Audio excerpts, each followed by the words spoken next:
ఇప్పుడు మీ సిస్టర్ బసవతారకం గారు ఏం చదువుకున్నారండి? ఎడ్యుకేషన్ ఊళ్ళోనే చదివారండి. కానీ ఆయన మా ఊళ్ళో ఒక 10 మంది కలిసి ఒక మ్యూజిక్ టీచర్ని తీసుకొచ్చారండి. దాంట్లో వీళ్ళంతా మ్యూజిక్ నేర్చుకున్నారు. బసవరామత్ గారు 2 చేతులతోనూ హార్మోనియం వాయించేవారు. హార్మోనియం వాయిస్తారా? 2 చేతులతోనూ. మా ఊళ్ళో అందరిలోకి ఫస్ట్ వచ్చింది ఆమె. ఓకే. నన్ను 5 గంటలకు లేపి తిత్తి అనేది 2 చేతులతో చేయడానికి. చిన్న కుర్రాడిని కదా, ఇట్లానే ఒక మొట్టికాయ వేసేది. నేను అవన్నీ పట్టించుకునేవాడిని కదా, అటాయ్ చేసేవాడిని. యాక్చువల్గా రామారావు గారు పట్టుదల పట్టుకుంటే మంచి మ్యూజిక్ విద్వాంసురాలు అయ్యింది.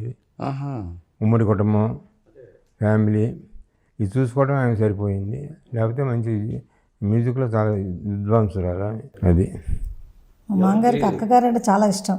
రామారావు గారు అమ్మగారు అంటే ముహూర్తం ఏదైనా పెట్టారనుకోండి, ఎరా ముహూర్తం దాటిపోతుందంటే ముహూర్తం ఏంటి, మా అక్క రావాలి, నాకు అది ముహూర్తం. అంటే 2 మేనతులు అండి. పెద్ద మేనతకి బిడ్డలు లేరు. 2వ మేనతకి రామారావు గారు, త్రివిక్రమ గారు. పెద్ద మేనత నిమ్మకూరులో ఉండేవారు. ఈమెమో 2వ బెజవాడలో ఉండేవారు కదా. ఇంట్లో ఏదన్నా ఫంక్షన్ జరిగితే మా ఊరి నుంచి బండి పంపించేవారు నిమ్మకూరు ఆమె కోసం. ఊళ్ళో పెద్దవాళ్ళు వెళ్తా ఎలా ఏంటి ముహూర్తం దాటిపోతుంది ఇంకా మొదలు పెట్టలేదని అంటే మా అప్ప రాలేదు, అప్ప అనేవారు. అమ్మ అక్క అని కదా, అప్ప అనేవారు. మా నాన్నగారి అన్నదమ్ములు అందరూ కూడా ఆయన అప్ప అనే పిలిచేవారు. అప్ప ఇంకా రాలేదు, ఆ అప్ప ఎప్పుడు వస్తే అప్పుడే ముహూర్తం. అట్లా చేసేవారు. అంత శ్రద్ధగా ఉండేవారు. 2 కుటుంబాలు కలిసే ఉండేవి. వీళ్ళేమో నిమ్మకూరులో ఉండేవారు, వాళ్ళేమో బెజవాడలో ఉండేవారు. అంతే అంతే. పెంపంటూ ఏం జరగలేదు, అట్లా అఫీషియల్గా ఏం జరగలేదు. ఫ్యామిలీ లాగా ఉండేవాళ్ళు. కానీ చిన్నప్పుడు ఆ రామయ్య గారు ఉన్నారు సార్, అదే పెంపుడు, మీరు పెంపుడు తండ్రి అన్నారే, ఆయన భారత భాగవత రామాయణ అన్నీ బాగా వచ్చండి. శోకరామయ్య గారు ఆయన ఆ స్వచ్ఛత, స్పష్టంగా మాట్లాడటం చేయడం అని రామారావు గారికి అక్కడి నుంచే అభినయం. ఇట్లాగా మమ్మల్ని కూడా ఎప్పుడన్నా మా మేనత్త గారు తీసుకెళ్తే కూర్చోబెట్టి మమ్మల్ని అన్ని పదాలన్నీ అనిపించేవారు, స్పష్టంగా మాట్లాడటం అది చేయడానికి. ఇప్పుడు రామారావు గారు, బసవతారకం గారి పెళ్ళికి లవ్ మ్యారేజ్ అండి ఇది, లేకపోతే అరేంజ్డ్ మ్యారేజ్? అరేంజ్డే. అది ఎంతంటే మీరు ఏది రామారావు గారు తీసిన పిక్చర్ ఒకటి వరకట్నం పిక్చర్ లాగా సంబంధాలు అటు వచ్చినాయి, ఇటు వచ్చినాయి. మా అక్కగారికి మంచి సంబంధాలు వచ్చినాయి, మంచి వ్యవసాయ కుటుంబాలు వచ్చినాయి.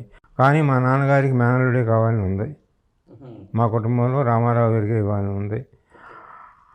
రామారావు గారి తండ్రికి, తల్లికి అంటే లక్ష్మయ్య గారు, వెంకటరామ గారికి మాత్రం అవతల సంబంధాలు చేసుకోవాలని వచ్చింది. కానీ రామయ్య గారు ఒప్పుకోలే.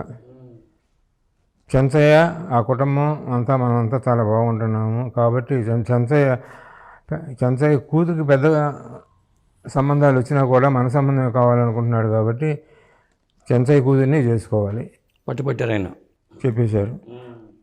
ఈయన వెళ్ళి అడిగినా కూడా అదే చెప్పారు. రామారావు గారు వెళ్ళి సలహా తీసుకున్నాయి. పెళ్ళికి అమ్మా నాన్న రాలేదంట. అవును చెప్పారు. లక్ష్మి గారు, వెంకటరామ గారు రాలా.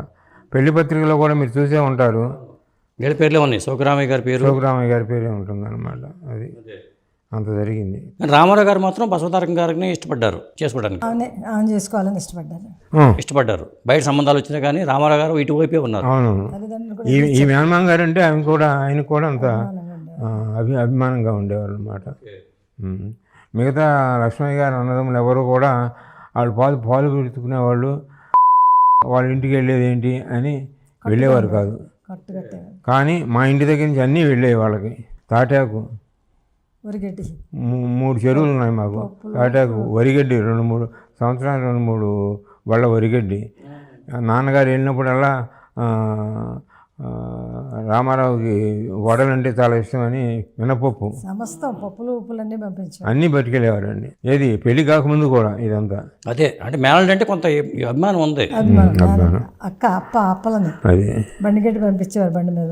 అందుకని మా నాన్నగారు పోయినప్పుడు అండి, అప్పుడు ఈ పెద్దక్క గారు పెద్ద రామయ్య గారి భార్య హైదరాబాద్లో ఉండేవారు. రాత్రి పొద్దుపోయినా సరే ఆమె వచ్చే వరకు బాడీ తీయడానికని మేము నుంచి, ఆమె వచ్చిన తర్వాత ఆమె చూసిన తర్వాత బాడీ రాత్రిపూట తీసాం. అట్లాగా అంత అవినాభావ సంబంధాలు ఉండేవి మాకు. అప్పుడు బంధుత్వాలు అంటే చాలా ఇది ఉండేది, ఆప్యాయతగా ఉండారు. ఉమ్మడి కుటుంబం అన్నారు కదా. మా నాన్నగారి ఎప్పుడు కాలం చేశారో అదే టైంకి అప్పుడు నిమ్మకూరులో ఉన్న వెంకటరామ గారు అన్నయ్య అని పెద్ద కేకేసి తెలియస్తుంది. సిక్స్త్ సెన్సేషన్ దాంట్లో చూడండి. సిక్స్త్ సెన్స్ అంటే సిక్స్త్ సెన్స్. అప్పుడు లక్ష్మణ గారు పెద్ద కేక నీకును మీ అన్నయ్యకి వేరే పని ఏమీ లేదు, ఇట్లా మాట్లాడుతూ ఉంటారు ఊరు కూడా. లేదు ఆయన మీ పోయి నాన్నగారు చనిపోయిన విషయం తెలియక ముందే అన్నయ్య అంటూ ఒకసారి కేక పెట్టారు. అన్నయ్య అని లేచిందటండి ఒకసారి. తుల్లిపడేసి 6 గంటల కబురు వెళ్ళిపోయింది. ఓకే, ఇది చాలా విశేషం. అది తెలియటం అనేది ఉన్న ఆప్యాయతకి అది నిరూపించారు అట్లా. నిరూపించింది అదే. అది జరిగింది.